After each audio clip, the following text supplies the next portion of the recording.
కేసీఆర్ కేటీఆర్ కన్నా జగదీష్ రెడ్డి ఎక్కువగా సంపాదించిందట. KCR farm house దగ్గర ఎకరా 50 లక్షలు ఉందట. జగదీష్ రెడ్డి ఫామ్ హౌస్ దగ్గర ఎకరా 40 కోట్లు ఉందట.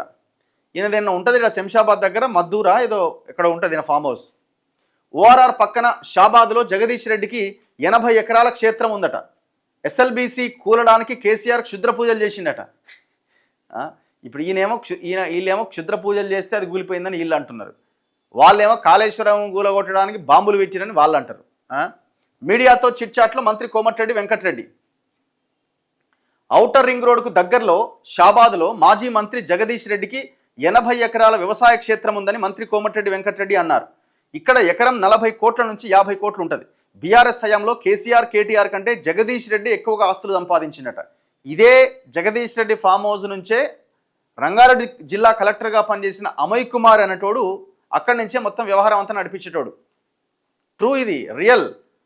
ఆ జగదీష్ రెడ్డి ఫామ్ హౌస్ నుంచే అమయ్ కుమార్ అనేటోడు ఎప్పటికప్పుడు ఆ ల్యాప్టాప్ తెచ్చుకొని ఇక్కడ కూర్చుంటాడు. ఆడ ఒక అవుట్సోర్సింగ్ ఎంప్లాయీని పెడతాడు. కథం డీల్స్ మొత్తం ఈ నుంచే నడుస్తాయి. ఎవరి భూమి ఎటు తిప్పాలా, ఎట్లా ప్రోబిటెడ్ లిస్ట్లో ఉన్న భూమిని పట్టా కింద మార్చేయాలా, గవర్నమెంట్ భూమిని ఎట్లా మార్చేయాలి, మొత్తం వ్యవహారం అంతా జగదీష్ రెడ్డి ఫామ్ హౌస్ నుంచే దాదాపుగా జరిగిందని అంటారు. ఇప్పుడు అదే ఫామ్ హౌస్ గురించి మాట్లాడుతున్నాడు. ఈ విషయంలో ఆయన గురువును మించిన శిష్యుడు అయ్యిండు.